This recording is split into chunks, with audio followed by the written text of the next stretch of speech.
So you've left a fundamentalist religion, and now you want to explore paganism. What's the most important thing to bear in mind? Well, bluntly and straight off the bat, it is a completely different worldview. Fundamentalism, by its nature, is the adherence to some very strict creed or code, the idea of this central doctrine or sacred text that's completely infallible and that you have to adhere to completely.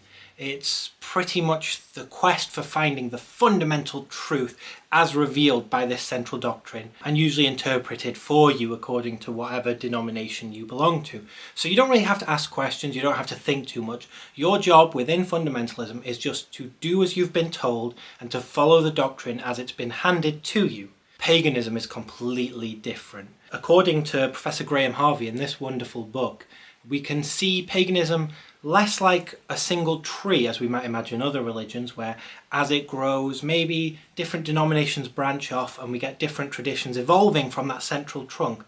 But paganism we can see more as a forest, where maybe the initial tree seeded another tree over here somewhere or over there, and they in turn created other trees, and you have all these different traditions growing and flourishing together, creating this forest of beliefs as opposed to this rigid tree, as you might get in some other faiths. What that means essentially is that within paganism we're not looking for a fundamental truth, generally speaking. We're not looking for that one tree. Again, Professor Graham Harvey describes it as the quest for beauty rather than the quest for truth. And that stumped me a little the first time I read it, and it took me a little while to get my head around that. But the more I thought about it, the more I realised the power of those words. So as opposed to that quest for some fundamental true knowledge, the quest of the pagan is to find a beautiful life. So no matter what tradition we belong to, we're looking for something of beauty, something we can share to inspire others, and our beliefs become something beautiful to us. We're looking for a fulfilled and meaningful life right now, which again is another major difference from ideas of fundamentalism, because in general fundamentalism is quite concerned with salvation, with what happens after you die or how to stop yourself from dying. As pagans, we're not generally that concerned with ideas of salvation. We're concerned with living a beautiful and meaningful life in the here and now. So we're not looking for some ultimate deep truth of the universe. We're looking for the beauty the universe contains and makes manifest in every single moment of life. We don't need to wait for that to be revealed in some either far past or far future act of revelation. Each and every single day and moment is a revelation of beauty.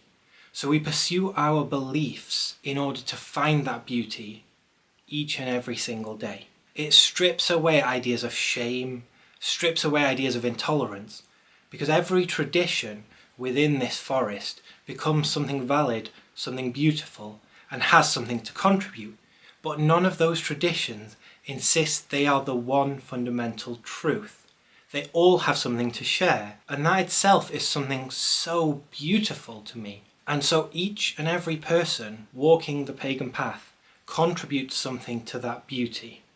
We find those moments, we find those things, those nuggets, those beautiful and enriching things. We can share them. We don't expect anyone else to take them and incorporate them into what they do. Perhaps they will, perhaps they won't. It doesn't matter, because they're beautiful to us. And in the act of sharing, they can become something beautiful to someone else, regardless of what they do with it afterwards. And those people then have the opportunity to share something of their way with us also. And it becomes this beautiful, tolerant, eclectic space, this melting pot of looking for something meaningful, of looking for something beautiful, and of interpreting what we find to make it relevant to us in the here and now. Which brings us to another important distinction and difference, that unlike fundamentalist faiths, within paganism, we become the interpreters.